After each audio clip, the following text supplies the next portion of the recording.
Bom dia, irmãos. Não sei qual horário que você vai estar assistindo esse estudo, essa palavra, dando continuidade ao estudo de Lucas, Lucas 15, do 11 ao 32. São 22 versículos que vale a pena ler. Como ter dito, esses versículos têm transformando vidas de uma maneira tremenda. Eu lembro a primeira vez que eu vi foi no filme Rei dos Reis. Mas depois, quando eu li a Bíblia, quando comecei a interagir, tendo essas coisas, eu vi coisas que eram muito boas, né, de estar percebendo. Então eu vou dar uma lidinha rápida, não só para vocês terem entendimento, mais ou menos. Temos que entender o seguinte, Lucas, o médico, quando ele escreve a carta a Teófilo, lembrando que ele escreveu tudo de uma vez só, tá? Ou seja, o Evangelho de Lucas e os Atos dos Apóstolos é um só, tá? E aí, no Concílio de Nicéia foi separado pelos homens para poder ter esse entendimento melhor. Mas vamos ao trecho da palavra. Lucas 15, versículo 11 diz o seguinte: Jesus continuou: um homem tinha 2 filhos. O mais novo disse ao seu pai: Pai, quero a minha parte na herança. Assim ele repartiu sua propriedade entre eles. Não muito tempo depois, o filho mais novo reuniu tudo o que tinha e foi para uma região distante. Lá ele desperdiçou seus bens vivendo irresponsavelmente. Depois de ter gasto tudo, houve uma grande fome em toda aquela região. E ele começou a passar necessidades. Por isso foi pregar-se com um dos cidadãos daquela região, que o mandou para o seu campo a fim de cuidar dos porcos. Ele desejava encher-se o estômago com as vagens de alfarrobeira que os porcos comiam, mas ninguém lhe dava nada. Caindo em si: quantos empregados do meu pai têm comida de sobra e eu aqui morrendo de fome? Eu me porei a caminho e voltarei para o meu pai e lhe direi: Pai, pequei contra o céu e contra ti. Não sou mais digno de ser chamado teu filho. Trata-me como um dos teus empregados. A seguir levantou-se e foi para o pai. Estando ainda longe, o seu pai viu, cheio de compaixão, e correu para o filho e o abraçou e o beijou. E o filho lhe disse: Pai, pequei contra o céu e contra ti, não sou mais digno de ser chamado teu filho. Mas o pai disse aos seus servos: Depressa, tragam a melhor roupa, e vistam nele e colocam nele um anel no seu dedo. Calcem seus pés, tragam um novilho gordo, matem-no.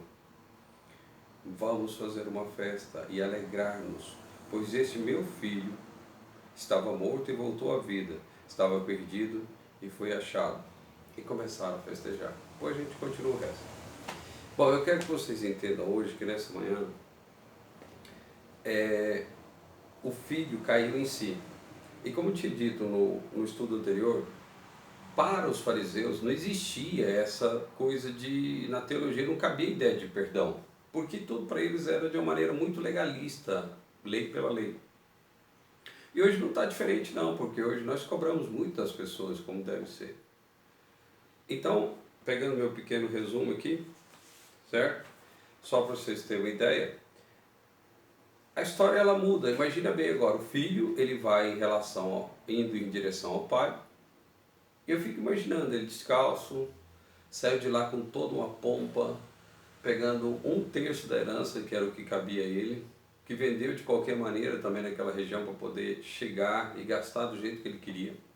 Fez os amigos, né, dos devaneios, como eu tenho dito, geralmente os amigos que surgem em situações assim, geralmente não são amigos, tá? O verdadeiro amigo é bem diferente. Talvez você nunca conheceu a ideia de ter um verdadeiro amigo, mas te digo que o verdadeiro amigo, o maior amigo, é o Senhor Jesus Cristo. Mas, então esse menino agora voltando, jovem, não sei qual a idade dele, não se fala no texto, mas ele voltando, eu fico imaginando ele no caminho assim: será que eu vou ser apedrejado? Será que... Porque poderia, era direito, tá? Naquela época, quem fez o que fez com o pai, poderia ser apedrejado. Será que meu pai vai me tratar? Será que as pessoas vão me deixar aproximar? Será que meu pai vai me dar atenção? Não, não era obrigatoriedade dar atenção. Como eu disse, o pai já poderia ter feito um enterro dele. Então, chegando lá, ele imagina a cabeça dele, que deve ter pensado, mas ele estava disposto a enfrentar tudo. Ainda mais o irmão mais velho, vixe, ele vai vir com todas aquelas falas. Te falei, você não é o bom, você não quis ir daquele que pode resolver tudo sozinho, você não acha que você fez mal demais, e todas essas coisas assim que vão vir sendo faladas o tempo inteiro. Mas ele não estava preocupado, ele queria estar nos braços do pai, mesmo que fosse para ser um empregado agora. A maioria das pessoas não valoriza isso, e como se diz por aí um ditado, a gente só dá valor nas pedras depois que joga fora. Eu fico pensando, não sei o que você tem feito, o que você tem imaginado na sua vida, mas eu quero que você entenda o seguinte: o pródigo, ele voltou e tem que voltar, tem que fazer a volta, não há outro jeito, tá? Então, imagina bem, naquela época o máximo que o pai faria para em favor dele seria não recebê-lo. E ainda se eu recebesse, ele teria que chegar ao próximo dele, não poderia tocar o filho, segundo os padrões farisaicos daquela época. Talvez uma maneira de se proteger também, sabe? Talvez essas leis eram tão duras porque as pessoas não acreditavam na graça, então era necessário, como nós vamos nos proteger para não fazer, quando a gente chegar numa velhice, os nossos filhos não nos jogarem num poço de piche, né? E de repente eles assumirem tudo. Ou seja, os padrões tinham que ser ensinados. E esse menino, ele foi ensinado, porque primeiramente ele fala: pai, pequei contra o céu e contra ti.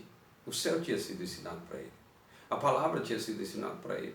Então imagine esse menino agora, ele chegando de volta, o pai não era obrigado a recebê-lo. E segundo, se recebesse, ele não poderia tocar no filho, nem abraçar o filho, nem nada. Ele tinha que ficar com a pose assim, diferente.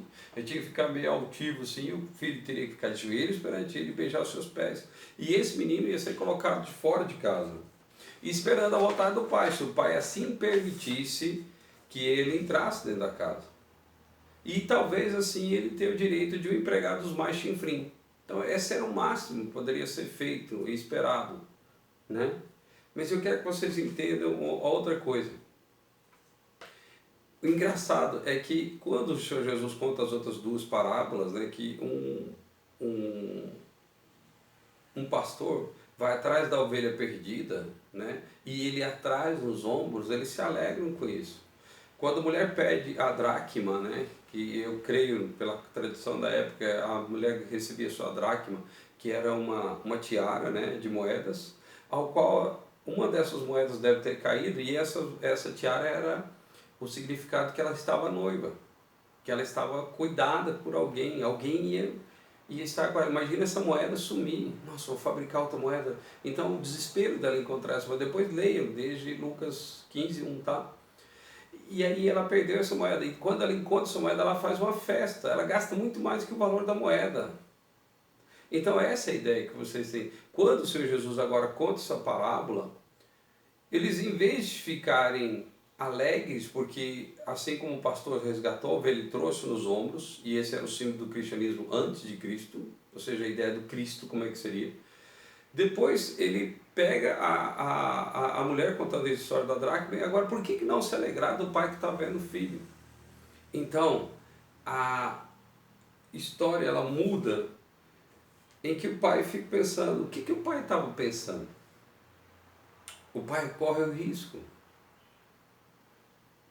talvez por dois motivos.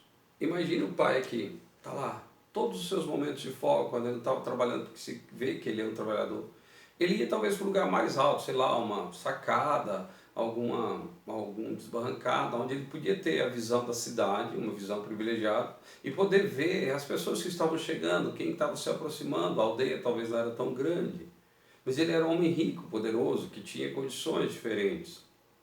E eu creio que todos os seus momentos de sentar no ofício ou alguma coisa, ele estava dedicando ao filho. Ele estava esperando o filho chegar. E o filho não aparecia. Mas no versículo 20 é fantástico quando ele fala assim: o pai estava à espera do filho. E ele vê o filho chegando.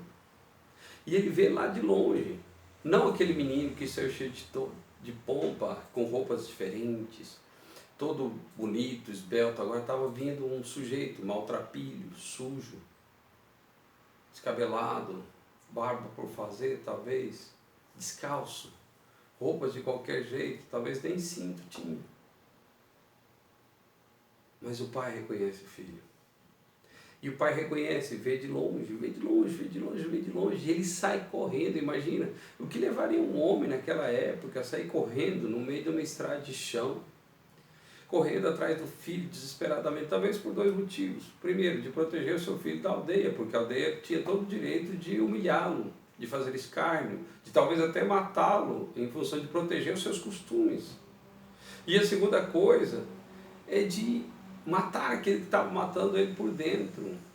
Você pensa que não, às vezes não sei onde você está, não sei o que ele está fazendo, mas o Senhor Deus, Jesus, Ele está à sua espera. Não sei o que você está aprontando, não sei o que você está fazendo, não sei como é que você está.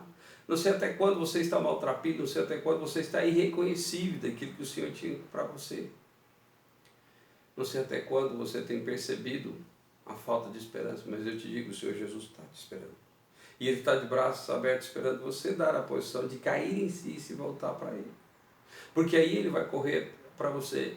Para Ele pouco importa orgulho, Ele está preocupado com você.